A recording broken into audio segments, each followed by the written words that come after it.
Hello everyone. आज मैं explain करने वाली हूँ सी और लव के एपिसोड 3 को। अगर आपने पिछले एपिसोड्स मिस कर दिए हैं तो प्लेलिस्ट का लिंक आपको डिस्क्रिप्शन में मिलेगा। एपिसोड की शुरुआत वहीं से होती है जहां लास्ट एपिसोड एंड हुआ था। शाओ जब डोर ओपन करता है तो सामने जॉनथन यांग को व्हीलचेयर पर लेकर खड़ा था। यांग शाओ को गुड मॉर्निंग बोलता है, लेकिन शाओ तुरंत उन दोनों के फेस पर ही डोर क्लोज कर देता है। बाहर यांग जॉनथन से पूछता है कि क्या इसने मेरे फेस पर डोर क्लोज कर दिया है। जॉनथन बोलता है हाँ। उसके बाद हम शाओ को यांग और जॉनथन के साथ कॉफी शॉप में देखते हैं। शाओ अपने मोबाइल पर लिखकर यांग को बता देता है कि मैं तुम्हारा केयर वर्कर नहीं बनना चाहता। ये रीड करने के बाद यांग जॉनथन से बोलता है कि क्या इसने मुझे रिजेक्ट कर दिया है। जॉनथन बोलता है हाँ, अब तुम रिजेक्ट हो गए हो और छोड़ो इस बात को, अगर ये तुम्हारे लिए काम नहीं करना चाहता। यांग जॉनथन से बोलता है कि तुम किसी को काम पर इसलिए नहीं रख रहे हो क्योंकि तुम्हें डर है कि हमारे सीक्रेट्स रिवील न हो जाएं। लेकिन शाओ इस काम के लिए परफेक्ट है क्योंकि शाओ एक डेफ पर्सन है और कोई भी उसे हमारी जासूसी के लिए यूज नहीं कर सकता है। उसके बाद यांग शाओ से बोलता है कि मेरे पास मनी के अलावा ज्यादा कुछ नहीं है। मैं तुम्हें हाई सैलरी, फूड और रहने की जगह सब दूंगा, बस तुम्हें मेरा केयर वर्कर बनना होगा। लेकिन शाओ डायरेक्टली नो बोल देता है। यांग उससे पूछता है कि तुम्हें जॉब पसंद नहीं है या फिर मुझसे कोई प्रॉब्लम है, तो शाओ उसकी तरफ फिंगर कर देता है। जॉनथन को ये देखकर वहीं पर हंसी आने लगती है। यांग शाओ से कहता है कि तुम कितने पत्थर दिल हो। अब यांग शाओ को एक और ऑफर देता है। वो बोलता है कि अगर तुम मेरे केयर वर्कर बनोगे तो मैं तुम्हें शिनान लॉन्ग टर्म केयर सेंटर में रिकमेंड करूंगा और मैंने तुम्हारे रेज्यूमे में देखा कि तुम वहां काम करना चाहते हो। मैं ये काम कर सकता हूँ। मनी के अलावा मेरे बहुत सारे फ्रेंड्स भी हैं, तो बताओ क्या ख्याल है तुम्हारा। शाओ अपने फोन पर जो भी यांग बोल रहा था सब कुछ रीड कर रहा था। काफी देर सोचने के बाद भी शाओ यांग के इस ऑफर को रिजेक्ट कर देता है। उसके बाद शाओ अपने घर पर आता है जहां उसकी मॉम फोन पर उसके डैड से बात कर रही थी। वो शाओ को देखकर बोलती है कि तुम उन दोनों से घर पर ही बात कर सकते थे, तो तुम बाहर क्यों गए। शाओ साइन लैंग्वेज में कहता है कि मैं उन दोनों को अच्छे से नहीं जानता हूँ। वो अपनी मॉम के फोन की तरफ देखता है तो उसकी मॉम कहती है कि मैं तुम्हारे डैड से बात कर रही हूँ। ये सुनने के बाद वो अपने रूम में जाने के लिए आगे बढ़ता है और उसकी मॉम फोन पर बात को कंटिन्यू रखती है। लेकिन फिर शाओ अपने फोन को वहीं पर लेकर खड़ा हो जाता है जहाँ वो वॉइस इनपुट से उसकी मॉम उसके डैड से क्या बात कर रही है ये अपने फोन पर रीड कर रहा था। जहाँ शाओ की मॉम बोल रही थी कि पहले तो उसने ग्रेजुएशन करने में इतने एफर्ट्स लगाए, यहाँ तक कि लेक्चरर्स ने भी कहा था कि वो पढ़ने में अच्छा है, उसे प्रोफेशनल सर्टिफिकेशन भी मिला था, लेकिन किसे पता था कि डेफ होने की वजह से उसे ग्रेजुएशन के बाद भी जॉब नहीं मिलेगी। अपनी मॉम की कई बातें रीड करने के बाद तो शाओ बहुत ज़्यादा सैड होकर अपने रूम में चला जाता है। इसके बाद हम यांग को देखते हैं जहाँ वो अपने फ़ोन की तरफ देखकर स्माइल कर रहा था। जॉनथन वहाँ पर काम कर रहा था तो यांग को ऐसा करते हुए देख उसकी तरफ लैपटॉप टर्न करके कहता है कि काम करो। लेकिन कामचोर यांग के पास बहानों की कमी कहाँ है। वो जॉनथन की टाई खींचकर बोलता है कि पहले मुझे खाना खाना है फिर मैं काम करूंगा। उन दोनों के फेस एक दूसरे के बहुत क्लोज थे तो थोड़ा रोमांटिक माहौल बन जाता है। लेकिन फिर जॉनथन उसके हाथ से अपनी टाई छुड़वाकर बोलता है कि जो काम करता है वो भूख से नहीं मरता।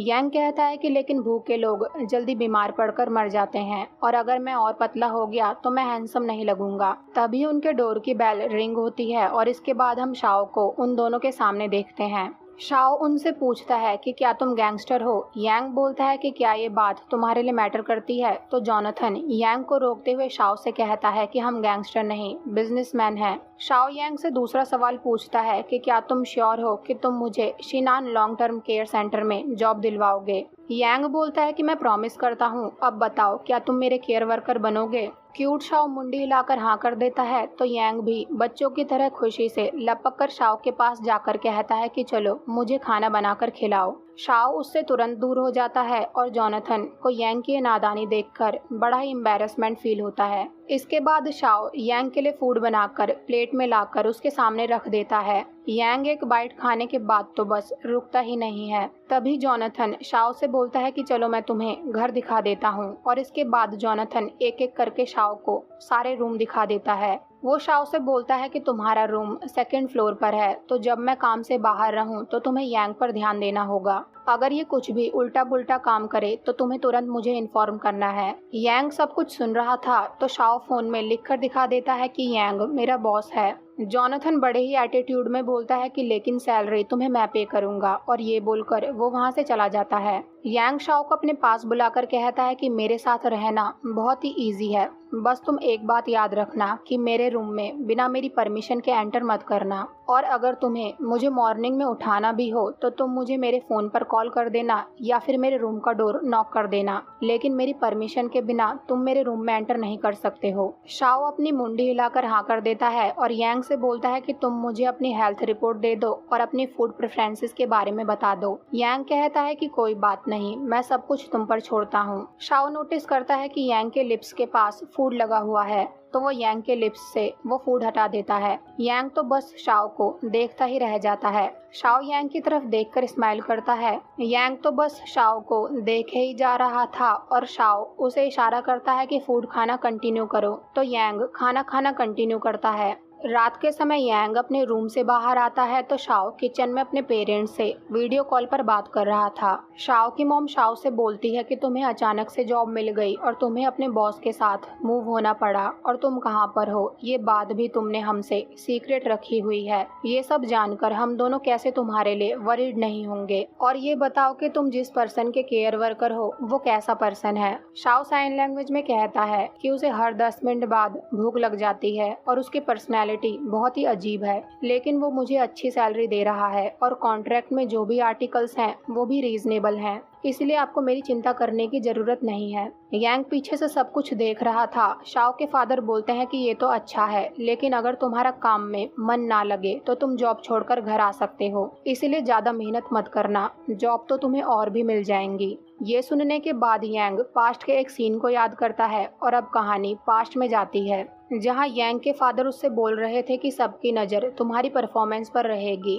कि तुम ताइवान जाकर कैसा परफॉर्म करते हो। यांग बोलता है डैड मैं नहीं, वो आगे कुछ बोलता। उसके फादर बोलते हैं कि तुम इस काम में फेल नहीं हो सकते हो, अगर तुम फेल हो गए तो दोबारा हमारे पास मत आना। यांग कहता है कि ठीक है। अब प्रेजेंट में वो शाओ के पेरेंट्स को अपने बेटे के लिए इतना केयरिंग देखकर सैड हो जाता है। शाओ अपने पेरेंट्स से अब भी बात कर रहा था कि उसकी मॉम बोलती है कि तुम्हें दिन में 3 बार फूड बनाना पड़ता होगा, ऐसा कैसा रहेगा कि मैं तुम्हें फूड बनाकर भिजवा दूं। शाओ अपनी मॉम से कहता है कि मुझे एड्रेस डिटेल्स सीक्रेट रखनी है और आपने मुझे कुकिंग तो सिखा ही रखी है। यांग ये सब देखने के बाद सैड होकर वहाँ से चला जाता है और ये सीन यहीं पर कट हो जाता है। अगली सुबह ब्रेकफास्ट टेबल पर शाओ जॉनथन के लिए जूस लेकर आता है तो यांग उसके हिस्से का जूस खुद पीकर कहता है कि मुझे अचानक से 1 गिलास जूस पीने का मन करा तो मैंने पी लिया। शाओ जॉनथन के लिए दोबारा से जूस लेने चला जाता है और यांग जॉनथन से बोलता है कि शाओ को इस जॉब के लिए सिलेक्ट करना मेरा सही फैसला था,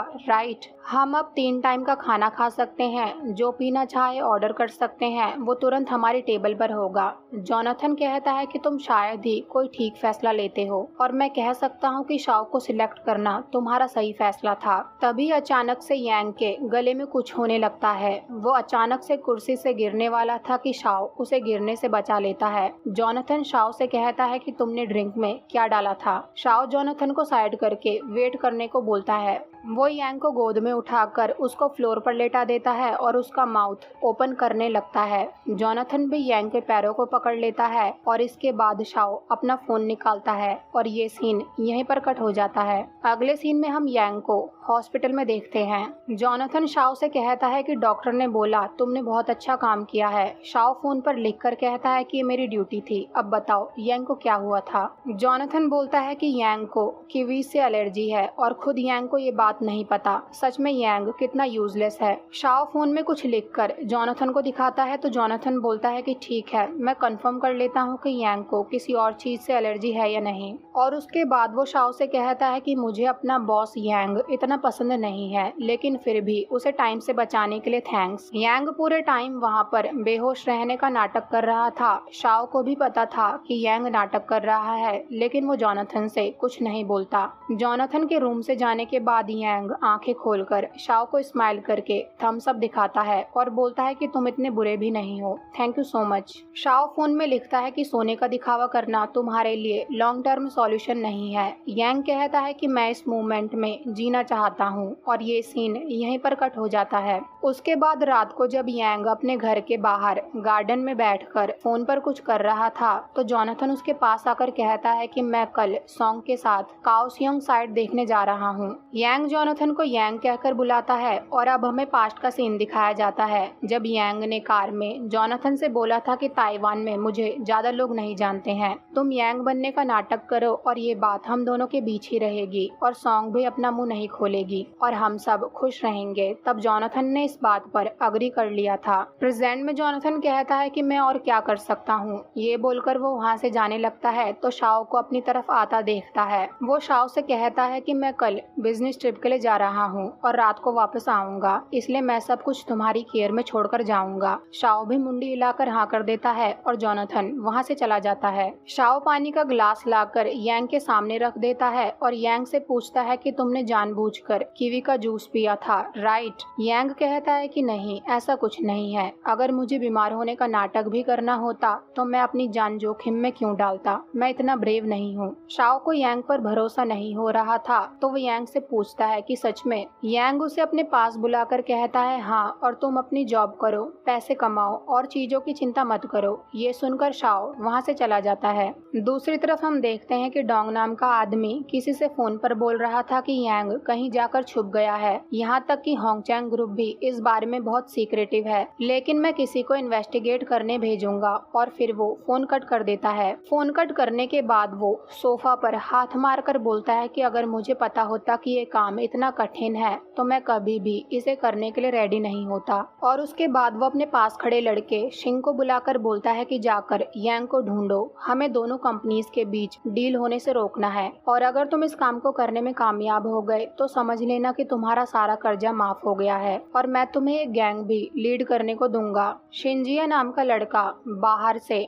डोंग और शिंग की बात को छुपके से सुन रहा था। वो अपने आप से बोलता है कि ये यांग कौन है जो डोंग उसे ढूंढने के लिए शिंग को इतना सब कुछ दे रहा है। तभी एक लड़का शिंजिया से बोलता है कि तुम डोर पर क्या कर रहे हो। तो शिंजिया उस लड़के के मुंह पर हाथ रखकर बोलता है कि तुम अपना मुंह बंद करो, अगर डोंग को पता चल गया कि मैं चोरी छुपके उनकी बात सुन रहा हूँ तो वो मुझे मार डालेगा। वो लड़का शिंजिया से पूछता है कि इस बार तुमने क्या सुना। वो बोलता है कि मुझे अपने आप को प्रूव करने का मौका मिल गया है और अगर मैं इस काम में कामयाब हो गया तो मैं गैंग लीडर बन सकता हूँ। अगली सुबह जोनाथन शाओ से बोलता है कि मैं जा रहा हूँ, तुम यांग और घर दोनों का ध्यान रखना। शाओ हाँ बोल देता है। जोनाथन यांग से बोलता है कि ठीक से रहना। यांग कहता है कि मैं तो चल भी नहीं सकता तो मैं क्या ही कर सकता हूँ और उसके बाद वो स्माइल करके जोनाथन को बाय बोल देता है। जोनाथन के वहाँ से जाने के बाद यांग खुशी से अपने रूम में आकर व्हील चेयर से उठकर अपना पैक किया हुआ सूटकेस बड़े ध्यान से शाओ से छुपाते हुए डोर की तरफ ले जाने लगता है, यानी कि उसके पैर में कोई चोट वोट नहीं लगी है। शाओ अपने काम में बिजी था तो यांग जल्दी से जल्दी